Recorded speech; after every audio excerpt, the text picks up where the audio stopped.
Hello, everybody. How are you doing on this fine Monday? I'm doing quite well. Whew, it's been a while since we talked about the Diddy situation, and there's some stuff we need to discuss. So, basically, what I want to talk about today falls into two categories. One category is kind of like old media stuff that was on social media that now, knowing what we know and knowing what accusations have been flying around, makes you look at it a little bit different. And then there's also some new media. There's some stuff that has been being said. There have been some interviews that have been going on that people are now spilling the beans. So let's get right into it. So the first thing I want to start with is a video that I'm sure probably all of y'all have seen at this point, and that is the Meek Mill in the swimming pool, and Diddy is calling him daddy and stuff like that. But I still just needed to mention it. Honorable mention. Let me pull it up. Okay, that's Meek Mill. Now, it is widely speculated that Meek Mill is the one who is the Philadelphia rapper that dated Nicki Minaj or whatever in the Lil Rod lawsuit situation. The person who's videoing is allegedly apparently Sean P. Diddy Puff Daddy Combs, and that is Meek Mill right there in the pool. But just listen to some of the words that Sean P. Diddy Puff Daddy Combs does say.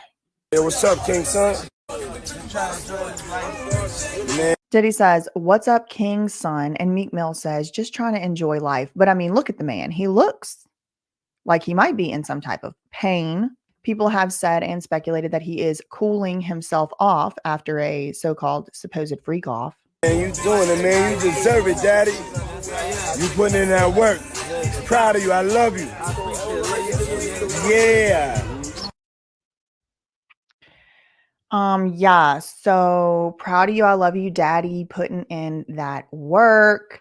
Meek Mill does look a little bit uncomfortable. That clip has gone viral 1,000 trillion times over, so I'm not going to spend too much time on it, but I did just want to include it in here for the sake of history. Did you see him bunny hopping for those billionaires? Lord, I don't want to know.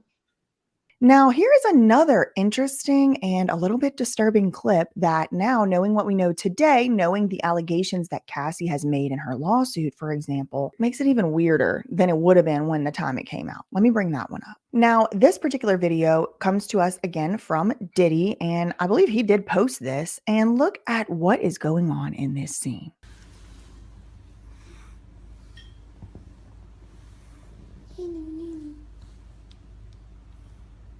You want what you got to say now? What you got to say now? You ain't got shit to say. So clearly, Cassie is hiding from the camera. And now that I really look at this and knowing what we know today, it looks like maybe she was trying to push back on something he was doing. Maybe she was trying to fight back for herself, stand up for herself. Maybe she was, fighting with him. And now he's got the camera on her and he's like, now you don't have anything to say. Now you ain't got to say. And she's literally hiding from the camera. It's like almost like, have you seen those abusive parents that pull their camera out and threaten their kids? Like basically what was her name? Ruby Frankie, the Jody Hildebrandt and all of that. Like they pull the camera out just to embarrass the kid. It feels like that type of abuse, in my opinion. I mean, I don't know, I wasn't there, but that's just what it looks like to me. When you put your girl on the snap, baby, yo, babe. I mean, shit getting weird. Come on, baby. It's hot outside. You fucking wrapped up in that blanket. Let's go jog on the beach.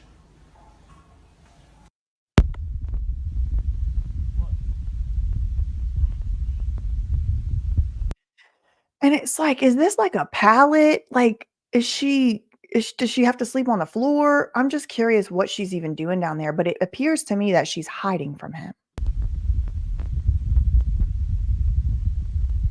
Again, it's just giving not good vibes, in my opinion. Okay, so let's go to the next one. Now, this one has to do with Travis Scott, another Lou Taylor client. And this is supposed to be a little bit like funny type of clip, like, haha, maybe Travis knew what Diddy was talking about or whatever. But again, it's just knowing what we know now. I can't see it outside of that context. This is Sean P. Diddy Puff Daddy Combs in the blue outfit on the right, and then that is Travis Scott on the left. Now, watch what's said and watch the body language here.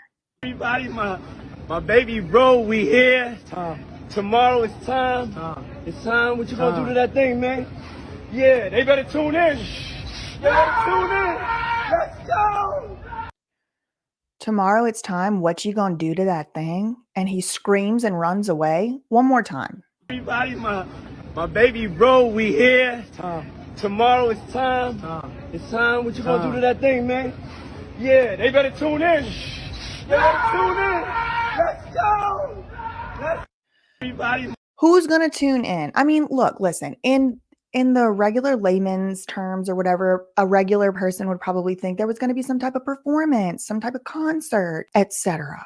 But now that I know that Cassie had said that Diddy would film and record from all different angles, these freak offs, it just makes me wonder who the they is and what exactly they're going to be tuning in for. In particular, the shh and the running away. One more time.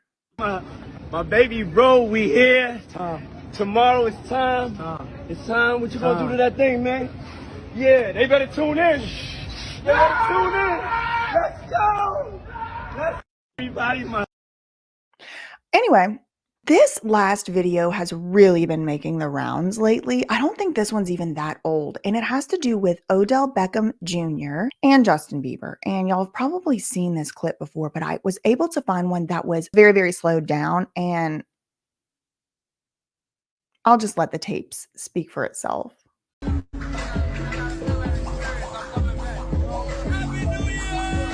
Okay, that was the video clip at full speed, and it's just kind of like maybe a little bit you could kind of tell what's going on. You could kind of speculate what might be going on, I should say. But watch what happens when they put it in slow-mo.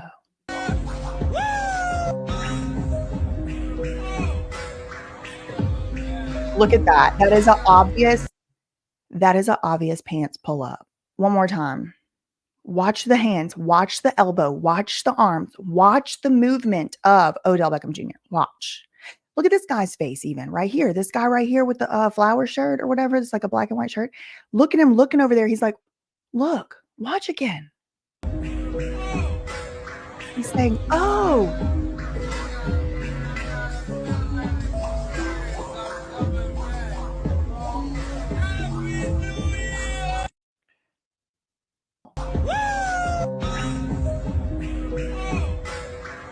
Bro.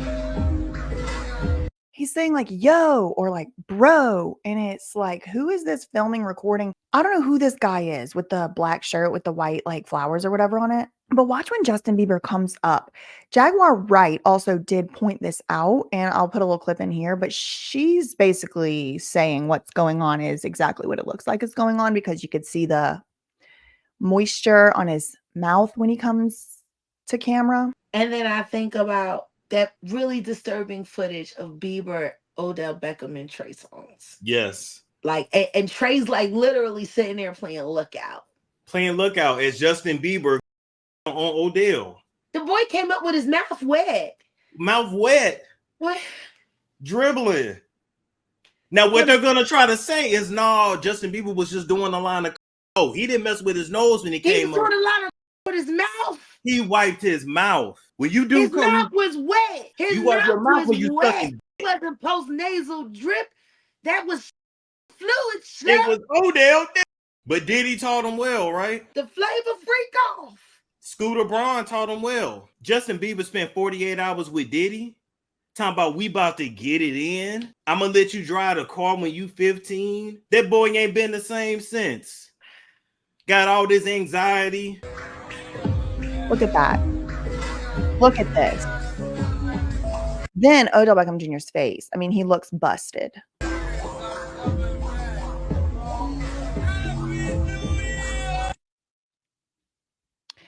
Anyway, I'll leave that up to you to decide what it is you think is going on in that video. So I think that's pretty much all I had for the old media that I did want to revisit now in light of what we do know. There's a couple other things that have happened recently over the last few days that have shined some more light onto the Diddy situation. One such clip has to do with an interview that Suge Knight did with Patrick Bet David. And apparently they had to do like several 15-minute collect calls over the course of several days. But in particular, I do want to focus on this one specific clip. And this has to do with Diddy and where he learned his ways, if you know what I mean. Let me pull that up. Now, this comes from a much longer, larger interview. And if I remember, I will leave the link in the description box below. If I don't remember, then you can just type in PBD Suge Knight interview and it should pop right up. Here's that interview. And PBD is about to ask about Diddy and his ways to Suge Knight. Did you notice anything around Diddy where you said this is a little bit, you know, obviously there's a woman, you're having a good time, you're partying, you're doing your thing. But did you ever see anything where it was out of line, where you said, I think this guy likes men, or I think he likes certain things that's a little weird? Well, all due respect to Puffy, you got to realize one thing. He didn't start off like that. I'm quite sure somebody taught him that. And that's more deep in the industry. You guys who got involved with a lot of people who was their mentors, instead of having a guy to mentor your own father, they was having these guys they mentored. So this is something that I have been investigating for quite a few months, and it has to do with the type of person that is targeted by the Hollywood, music, acting, or entertainment industry. A lot of times, these folks have some stuff in common. One thing they have in common a lot of times is a less than ideal relationship with their own father. A lot of times with these guys, their dad has either passed away, or he is on some type of substance, he's alcoholic, or he's just otherwise missing, absent from the child's life. And so what that does is that leads them to sort of seek out mentorship from another man. This happened a lot in the boy band stories that I covered on BJ Investigates, including NSYNC, Backstreet Boys. We looked into some other stuff over there. But a lot of these guys, they didn't have a dad. Their dad maybe just died, or they never had a dad, or their dad abandoned their family to go start a new family or whatever. So Suge Knight is kind of confirming here, yeah, they're not having a relationship with their own dad. They're seeking out mentorship from these other men who they perceive to be powerful. So in this particular situation, Sean P. Diddy Puff Daddy Combs, his dad died whenever he was like, I don't know, like 1 to 3 years old. He was basically a baby. And rumor, the streets are saying that Sean P. Diddy Puff Daddy Combs' dad was an informant to an FBI agent. And basically the streets found out and took care of him. Now, I wasn't there. I don't know. But Suge Knight is saying here, Diddy was being mentored by someone. And that's how he turned out the way he is. Now, it kind of does seem in this interview like Suge Knight is kind of like defending Diddy. And I kind of got that sense that felt like what he was doing. And Patrick Bet David also calls him out on it a little bit. He's like, well, it kind of sounds like you might be defending the guy. And Suge Knight's like, no, I'm not defending him. He's gross. I'm paraphrasing here. You can go and watch the interview. He's saying, it is gross, but it's not really fair that the only person getting blamed for this thing is him, whenever in fact, it's all these people. And it is true. I don't think Sean P. Diddy Puff Daddy Combs just came out of nowhere and started doing this. I think the reason why he was promoted to the degree that he was promoted to was specifically because he would engage in these untoward activities. Let's listen further. And when that happens in the industry, it was done to them, they do to the next person. So I felt that Puffy was a regular, normal guy. And then when he started hanging with the guys in the industry, they did things to him. And then allegedly, he did things to Usher. So here's another little bit of confirmation or verification. Again, innocent till proven guilty, but all these clips have been resurfacing lately with Usher saying that he had to go to Flavor Camp. And it does seem like he's not particularly fond of the memories that he has whenever he talks about it. We did make a BJ Investigates on Usher, and we talked about this just weeks before the Homeland Security raid of Diddy's mansion. And it was something that we did focus on. What happened to Usher at these Diddy parties? What happened to Usher at the Flavor Camp? Because he never specifically says what happened, but he does seem like he doesn't like it. And then when Howard Stern asked Usher, would you let your kids be in the industry? He was like, hell no, absolutely not. I would not do that. No, no. So what appears to have happened is P. Diddy, but really L.A. Reid and his brother and the rest of them discover a 13-year-old Usher, and he's singing, Boyz II Men or whatever in the Atlanta headquarters of LaFace. He gets basically threatened with his record deal, like, oh, you're going through puberty, so we're going to kick you off the label unless you go to Flavor Camp with Diddy in New York. So he, of course, did. Then Usher, along with Scooter Braun, are credited for discovering Justin Bieber. They brought him also to the LaFace headquarters. They started their own record label to launch Justin Bieber, little kid Justin Bieber. And then, you see Justin Bieber in these clubs, in these situations. You see him going from a fresh-faced, cute, excited kid to the shell of a human that he is today. That boy ain't been the same since. And that's kind of how you see it going. But basically, Suge Knight here is saying, hold on. Y'all think P. Diddy just made this up? No. Somebody did it to him too. So that's something I've been trying to look into for the past several months is what is this web and how far up does it go? Me personally, I've been able to trace it all the way back to Frankie Lyman and the teenagers, and even further back beyond that, you could see like Shirley Temple back in the 30s, and how these stars are being used not only for the sexual gratification of the elite, but also for political propaganda. I don't think it's any secret now that the entire hip hop industry was started by the CIA in order to push a particular type of narrative onto the American people and predictive program us into thinking and behaving a certain way. It's not a secret to me. If that's a secret to you, then I don't know how. That being said, P. Diddy did not start this. And while I do agree that he should be held accountable, I also agree that Clive Davis should be held accountable. I also believe that Barry Weiss of Jive Records should be held accountable. I also think Tommy Mottola should be held accountable. I also think that Sir Lucian Grange should be held accountable. And, I'm not really one to like focus too much on race over here, but it does seem to be falling along a certain pattern. Why isn't Scooter Braun being talked about? Why isn't Clive Davis, Barry Weiss, Tommy Mottola? We're not talking about none of them. We talking about P. Diddy? Interesting. Let's see what else Suge Knight had to say on PBD. On and on. Well, we got to stop this pointing the finger at the person who gets caught with their hand in the cookie jar. Where did it start from? But see, people don't want to touch on those angles if it started being the major executives who run these labels. So you guys want to speak on the people who got thrown under the bus. The sacrifice lamb. Okay, well, that's actually very insightful for you. So if you're saying what Diddy did to Usher or what Diddy did to Bieber, that we've seen these videos, not necessarily what he did, but the stories where he's living with them at 13. If he was their mentor, who was Diddy's mentor? We know some of the... It was Clive Davis, Andre Harrell, but Clive Davis was the mentor. Big names. I'm just curious if you have any names. Number one was Clive Davis. And you got to understand one thing. When I started Death Row, you got to remember one thing. I didn't have no co-founder, nobody else. So I started that company on my own and grabbed Dr. Dre. At the end of the day, it was like this. When you have, say, Universal is one big company. So he's kind of talking about the structure of the company, Universal Music Recordings, Universal Music Incorporated, Universal Entertainment, whatever you want to call it. It's all one big company. And a big thing that they do in the industry is they kind of like spin off these companies that really are owned by the same people, but they do it for legal liability or just for PR or whatever, to kind of cut in some loyal, faithful artist or whatever. But it's all the same company, right? Like Motown is a property of Universal. So really the parent company is Universal.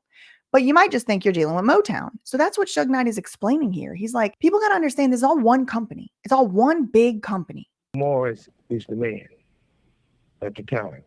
Jimmy Iovine's in. Jimmy Iovine. If Doug Morris was the CEO. Give Puffy a deal worth a whole lot of money and the album didn't recoup. Otherwise, basically like Flop didn't recoup. They're not going to give you no new money if they don't recoup the old money. But Puffy was able to go to the same umbrella and go to Jimmy and get just much, even bigger check. So Suge Knight is saying, look, listen, Universal is all one big company. The pot of money they're pulling from is one pot. They got all these little hands in the pot, but it's all one pot. So he had a deal with Doug Morris, the CEO of Universal, and he was able to go over there and get some money from that. But the only way that you're going to be able to keep getting money out the pot is if your album recuperates and makes more money from what they actually put in, from what they actually gave you. So let's say they give you $5 million to make a record and you only recuperate 1 million of that. You're not going to be able to go back to that person and get them to pull money from the pot. But Suge Knight's saying, all right, even if he didn't, then he could go to Jimmy Iovine, who also had his hand in that pot. Then he could go to Clive Davis, who also had his hand in that pot. Then he could go to whoever, who also had their hand in that pot. And so he was able to keep coming back over and over to the Universal pot of money in order to keep effectuating his depravity. Paraphrasing what Suge Knight's saying. I mean, I wasn't there, I don't know. But let's listen further. Delegating. Even though I have not recouped. Only certain people can get these type of favors. Now, in my situation, I didn't do anything to lose my company. I didn't do anything illegal to get my company taken away from me. They was able to commit fraud for my company, but it ends up to the hands of people who want to buy my company for $500 million, $700 million. I kept saying no, and then turn around, they can get block everybody and end up getting it for what, 20 or 30 million, which is crazy. If you add all that type of stuff up, and you'll see how the industry. So this is a little bit of a side note, but I don't blame Suge Knight for taking the opportunity to get his point across and get his side of the story out. He's like, I didn't do anything wrong for my company to get taken from me. But basically, whenever I refused to sell my company for $500 to $700 million, which is Death Row Records, he said, then all of a sudden I started to get sabotaged. The company was only worth, 30 million at that point, when before somebody had offered me 700 million for it. And basically, he lost. I don't really exactly fully know the story about Death Row Records. It's one of the blind spots in my research. I definitely do intend and plan to go and look into that side of things, but I kind of started it through the major brands like Universal or Sony or Columbia, and then I'm kind of trickling down. I know a good bit about Jive Records and the BMG and all of that, but I do need to learn more about like Death Row Records. I even need to learn more about Bad Boy Records, really. But he's kind of just putting out a little bit more information on how even if you do have these smaller, kind of more independently run labels, even if they're worth a lot of money, they can get sabotaged and tanked by the major industry. And this reminds me of something that Berry Gordy, the original founder of Motown Records, has also said. He had said before that, once you start a record company, for the most part in the modern day and age, you just need to be prepared eventually, once it gets big enough, to sell it off to Sony or one of these big players, because they're going to tank it and sabotage it if they can't buy it anyway. Berry Gordy has said this. And so this sounds similar to what Suge Knight is also saying here.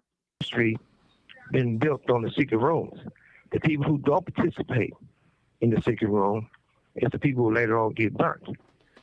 He says this industry is built on the secret rooms. And the people who don't participate in the secret rooms, they don't make it.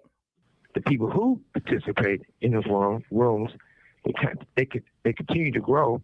Even when they get caught, they're not really caught, because obviously Puffy knew they was coming to raid. He's saying if you do the secret rooms, which is, I'm interpreting that to mean the freak offs, the depravity, the compromising videos, the yacht parties, the white parties, etc., etc. If you do all that, even if you get caught, you're really not going to get caught. And he's saying, did you notice that Diddy knew about the raids? And now he's going to go on. The security wasn't there. He used to have like 4, 6 Muslim guys.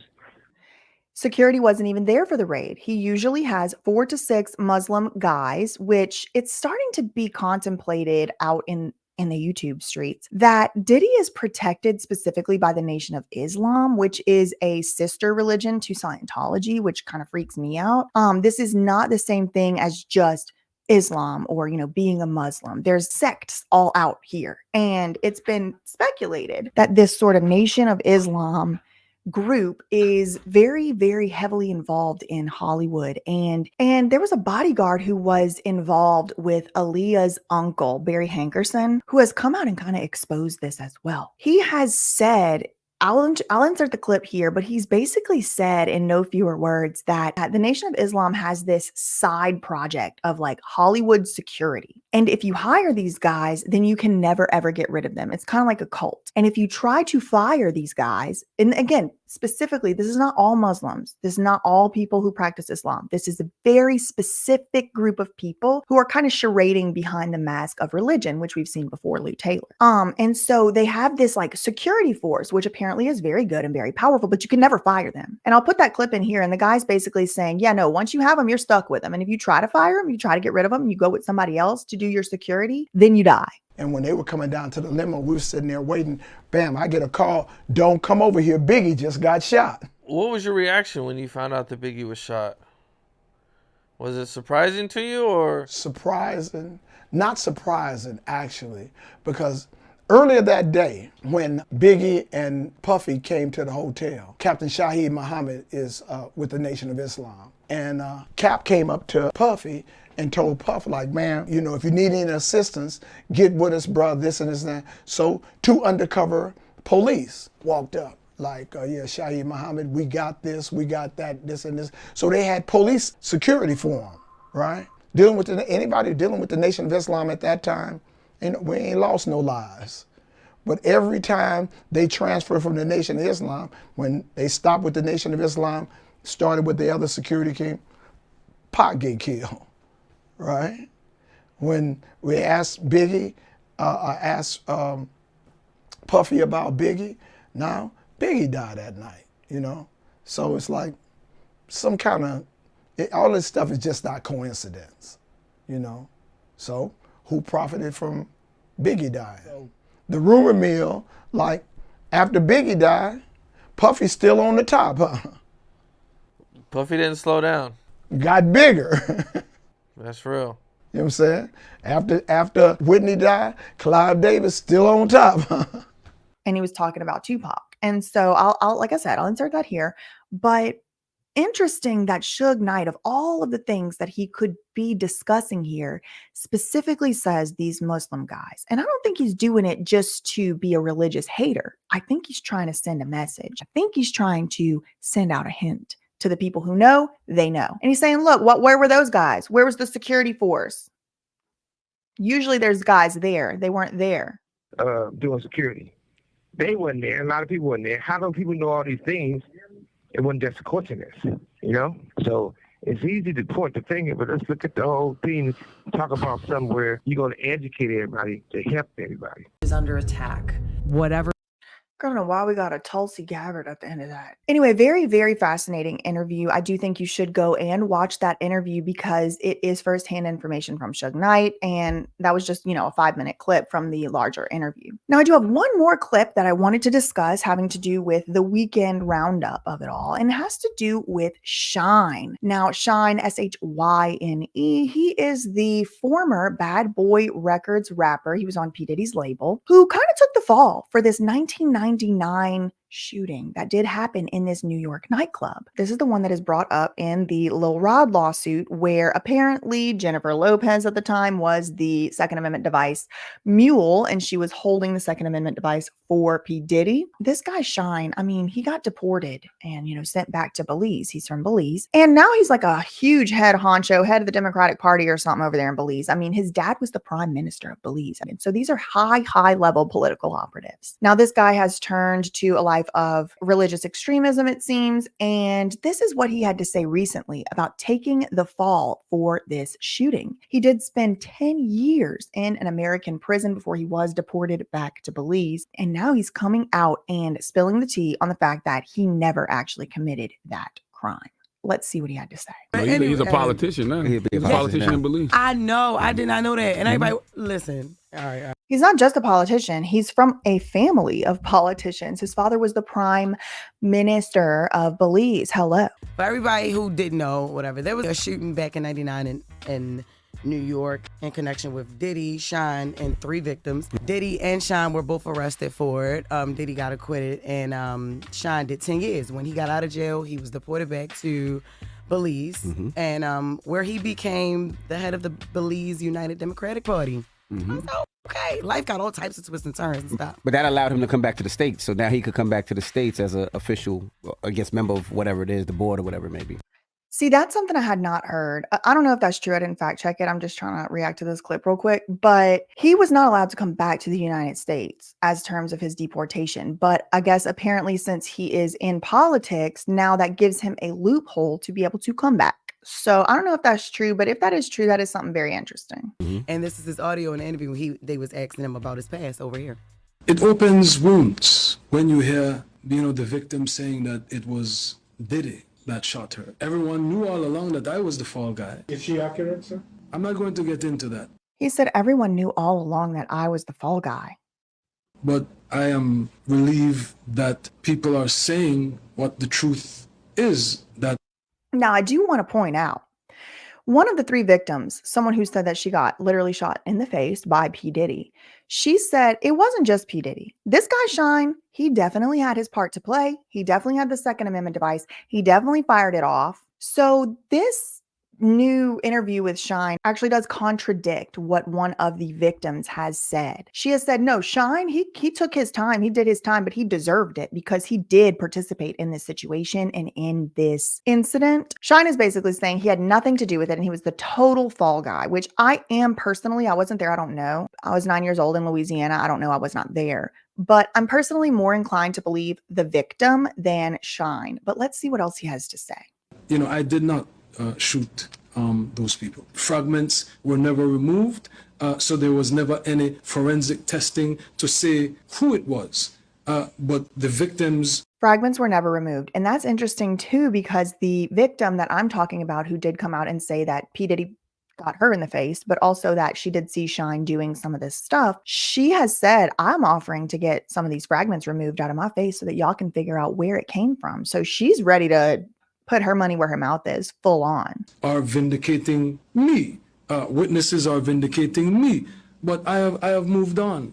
Again, no, they're not. That's not true. The only victim I've seen come out and talk about this has stated specifically, explicitly, that Shyne did also do it. She joins us now, sharing her story. Natanya, thank you so much for being with us. I can't imagine what you've been through since 1999, and then all the emotions that must be coming up over the last couple of days. What was your reaction, Natanya, when you saw these massive raids at P. Diddy's two homes?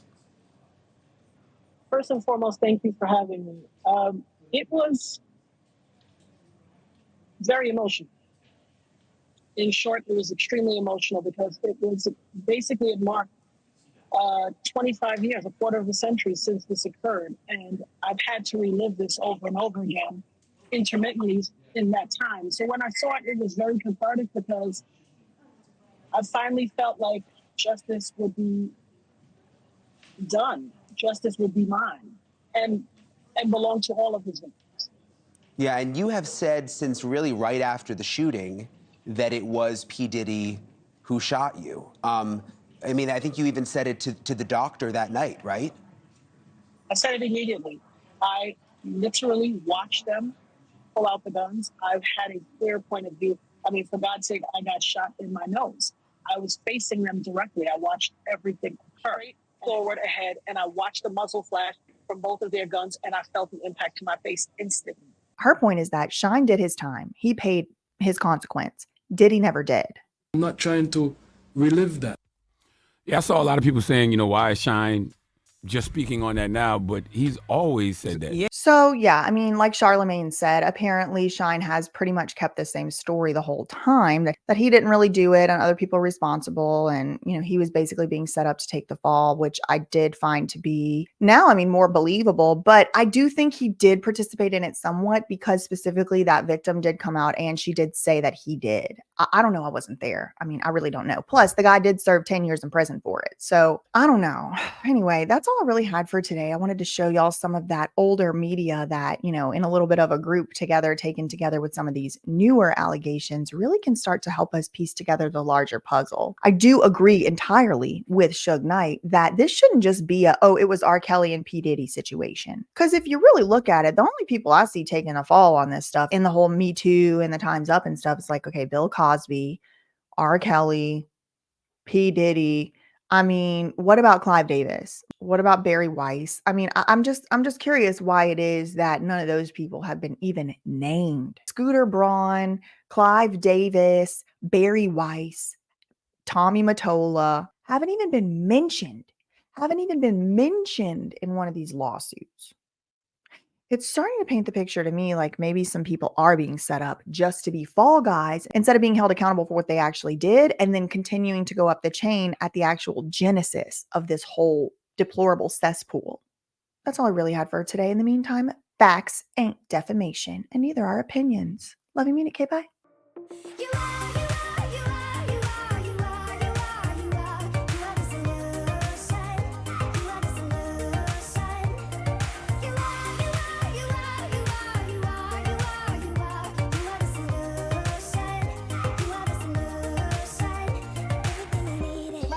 Something right now because I know you're watching. I will be saying everything you tried to do to me.